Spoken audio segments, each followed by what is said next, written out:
Hello, my amazing viewers and story lovers.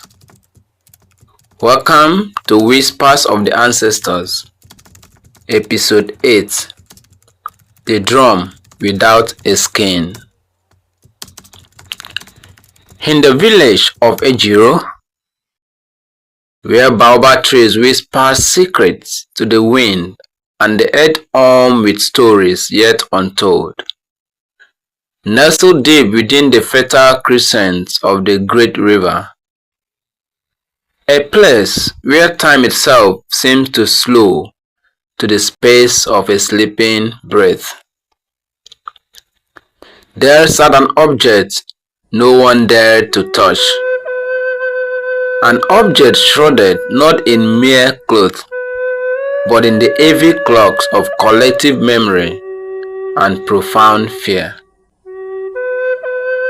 A drum, round as the full moon suspended in the velvet night, yet hollow, a gaping void where its voice should have been, a drum without a skin. It laid in the sacred shrine of the ancestors, a place usually vibrant with offerings and the low murmur of prayers, now a chamber of hushed reverence and palpable avoidance. It was clothed in perpetual silence and the deepest shadows, as if even the sunlight recoiled from its presence. Not because it was broken in form or splintered by age, but because it had once summoned something far more potent than sound, something that had torn the very fabric of their existence, something that nearly broke the land itself, leaving a scar not just on the earth, but on the soul of every villager.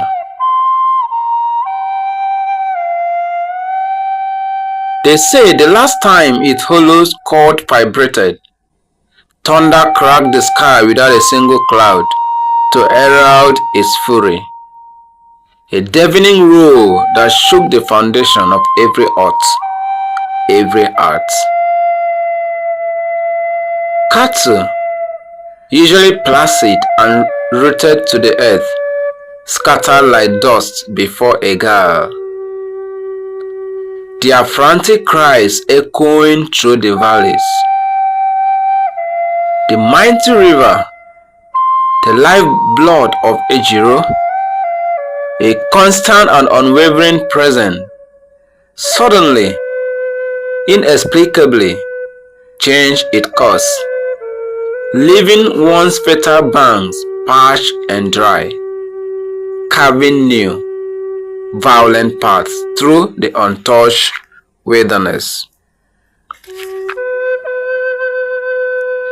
And the eyes of the elders, those venerable vessels of wisdom and calm, wept blood, not tears, but thick crimson streams that marked the depth of their anguish and the horror of what had transpired.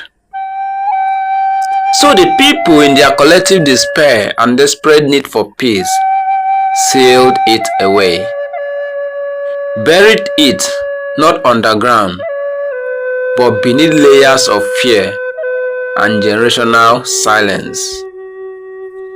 They wrapped it in thick, rough cloth, binding it as much with their memories as with physical ties. And they taught their children, from the moment they could understand, the most sacred and terrifying taboo: never ever to strike a drum that could not sing, for its silence was a warning, its hollow a curse. But children are born curious. Their minds are unburdened by the full weight of history, their spirit drawn to the unspoken and to the hidden. And some are born called, born with a purpose that transcends the dictates of their world, a purpose whispered to them by unseen forces, a destiny woven into the very thread of their being.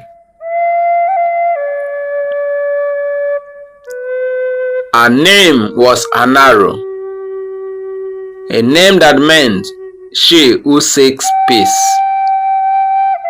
Yet her very existence stirred the quietude of Ejiro, a girl with ears tuned to silence, who heard symphonies in the rustling of yam leaves under the midday sun, each whisper a note in a grand unseen composition, and rhythms, deep, insistent rhythms in her dream that make her feet twitch beneath her woven mat, yearning for a dance only she could hear.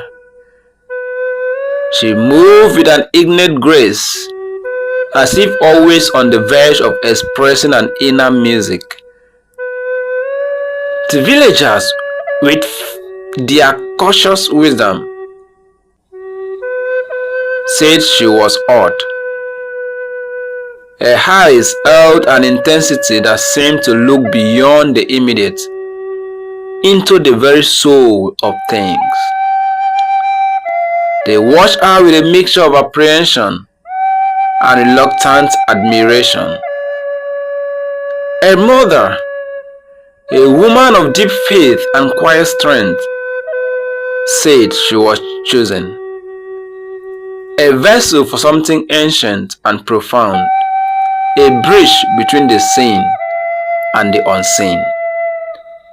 And the wind, the eternal wanderer, said nothing, but always seemed to stir with a newfound energy when she passed the shrine, as if acknowledging a kindred spirit, a secret shared between the air and the girl.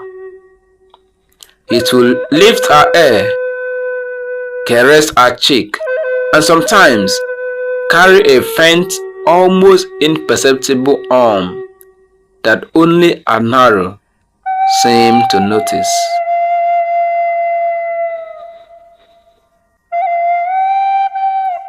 One dusk, when the sun, a wounded warrior, bled gold across the earth, staining the horizon with hues of fire and ember, the shadows stretched like old men's sighs, long and weary, reaching out with gnarled fingers across the village square. Anaru, guided by an intuition she could not articulate, a pull as ancient and undeniable as the tides, stepped into the shrine. Barefoot, her soles connecting with the cold, packed earth, grounding her, her breath held in her chest, a precious, fragile thing, as if the slightest exhalation might shatter the stillness. Drawn by a pull she could not name, a magnetic force that resonated with the unearthed rhythms within her own soul. A feeling akin to a memory she didn't possess, yet deeply recognized. And there it was, the drum without a skin. Silent, sleeping, a dark, smooth form in the dim light, almost blending with the shadows. Its surface, though unyielding, seemed to hum with a suppressed energy, a latent power that pulsed faintly in the air around it, but not dead. Never dead. merely dormant, a slumbering giant awaiting its awakening. She reached out, her hand offering, trembling slightly, not from fear, but from the immense gravity of the moment. Her fingers, long and slender, felt an inexplicable warmth emanating from the cold wood, and tapped it. Once, it was as if the land itself exhaled a deep collective sigh that rippled through the very bedrock of Ejiro. Dust, ancient and undisturbed, rose in shimmering clouds from the shrine floor, catching the last rays of the dying sun like motes of forgotten history. Crows, perched high in the baobab trees, took flight in the sudden, raucous explosion of black wings and alarmed cows, their cries tearing at the fragile twilight. And the ancestors, those quiet observers from the realm beyond, those guardians of tradition and memory, stared. A ripple through the veil that separated their world from this one. A sudden expectant presence filling the sacred space. From that single strike, from that simple, almost tentative tap, came a sound no one could describe. A sound that was more than an auditory sensation. It was a memory cloaked in music, grief, and the searing heat of ancient flame. It was the echo of a profound trauma, a forgotten narrative rising from the depths. It was not a song in the conventional sense, but a summons, a primal call, resonating not just through the village, but through the very lineage of its people. A call to awaken, to comfort, to remember.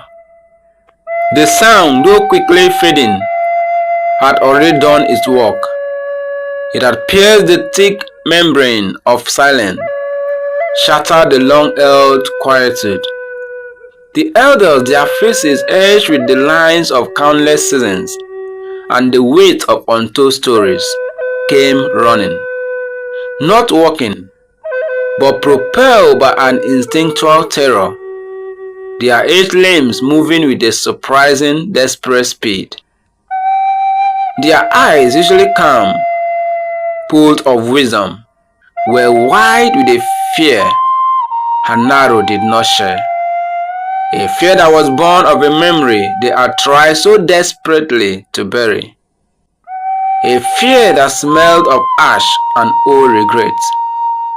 They saw the drum, Anaru, and the lingering vibration in the air, and their minds leaped to the unspeakable. She stood still, amidst the rising dust and the elders' panic cries, her hands trembling, not from fear of their reaction, but from the raw power that had just passed through her, an energy that hummed in her bones. Tears streamed down her face, hot and unbidden, for a reason she didn't understand consciously. They were tears of recognition, of profound empathy, of a sorrow that transcended our own life experience.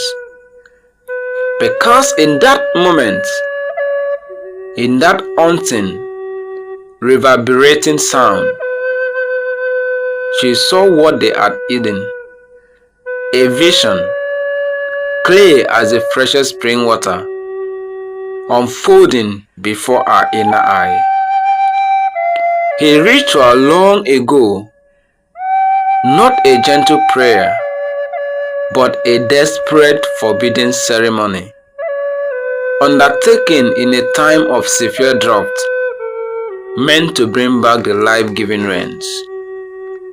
But that instead brought ruin, a chaotic, desperate act, born of fear and misguided hope. A child sacrificed, not willingly, not as an offering of peace, but as a desperate, terrified plea to angry gods. A life unjustly taken to appease a world in crisis. An innocent soul extinguished for a perceived greater good. A bargain made with forces unknown. A path steeped in desperation and a profound misunderstanding of the sacred. A redeemed cause, not just the rhythm of the drum, but the very rhythm of life in Ejiro, thrown into discord, out of harmony with the natural world, leaving a deep festering wound that had never truly healed. But were they? The elders. But where the elders saw only taboo, only the broken fragments of a disastrous past. Anaru saw a wound, a festering, unhealed wound in the very heart of their village, in the collective spirit of his people, a silence that was not peace, but a denial of profound suffering. And wounds, true wounds, whether of the body or the spirit, etch until they are healed. They demand attention. They cry out for balm, for cleansing, for restoration.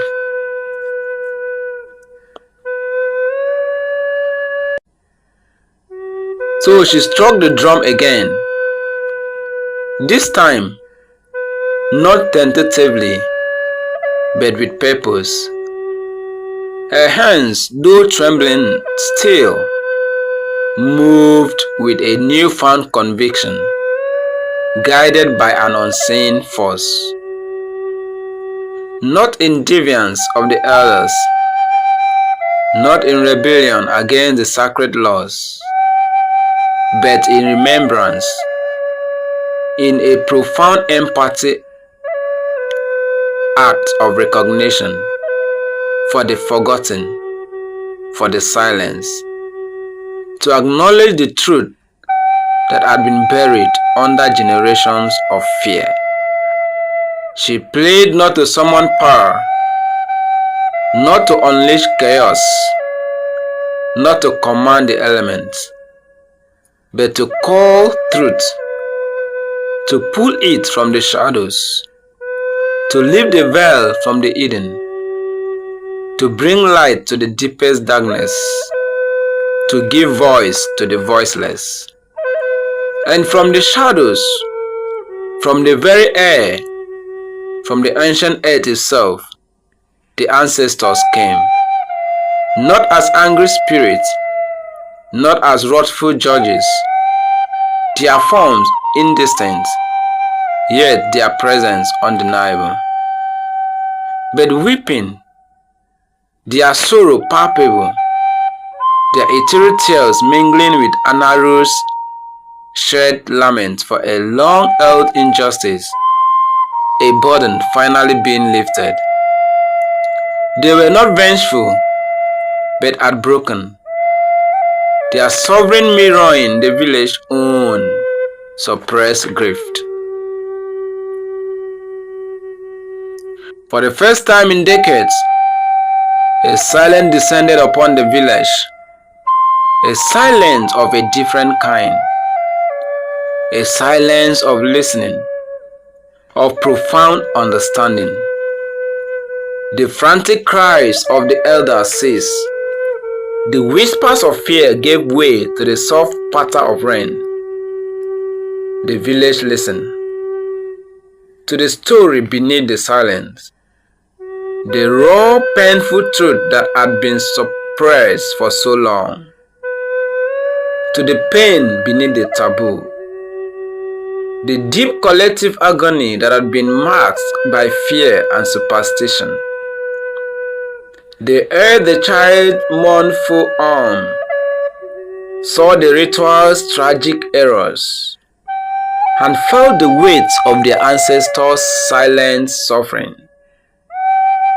They buried the child they had never truly mourned, not in a hasty, fearful manner, but with reverence, with ceremony, with proper rites of passage, acknowledging the innocent life that had been taken, a sacred barrier that allowed a soul to finally find peace. They cleansed the shrine, not just with water and herbs, but with remorse and renewed intention, transforming a place of fear into a sanctuary of healing and remembrance. They reopened the pathways to their ancestors, not with dread, but with humble respect.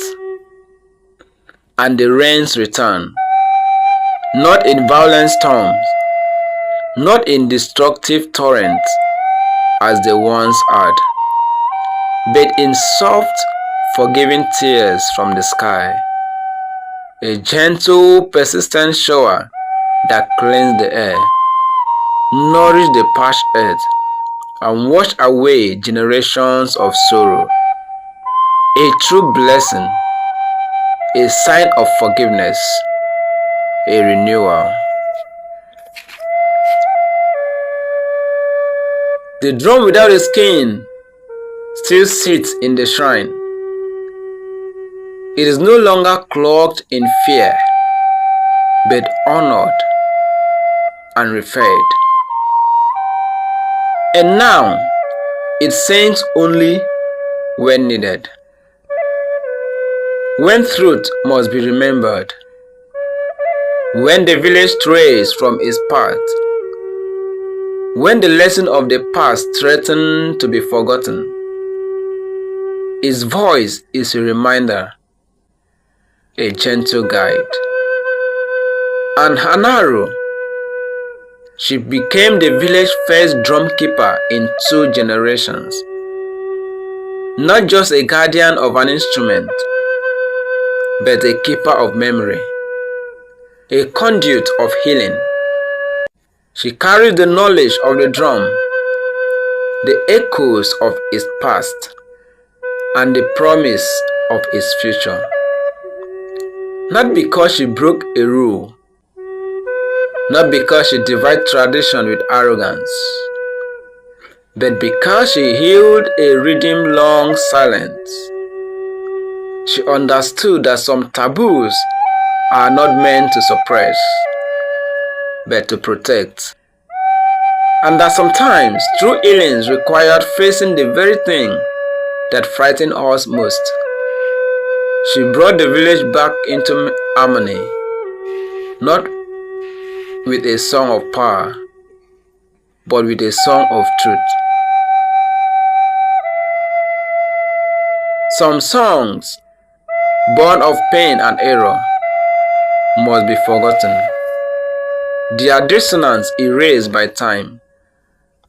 Others must be remembered, carried forward with wisdom and humility, even if they begin with a whisper and a drum without a skin. The silence can hold a story, and the hollow can echo a truth more profound than any sound. Thank you for watching. The story might end here, but the whispers of the ancestors continue. Don't forget to subscribe if you are new to this channel. like this video, share your thoughts, the morals you've learned from this lesson in the comment section.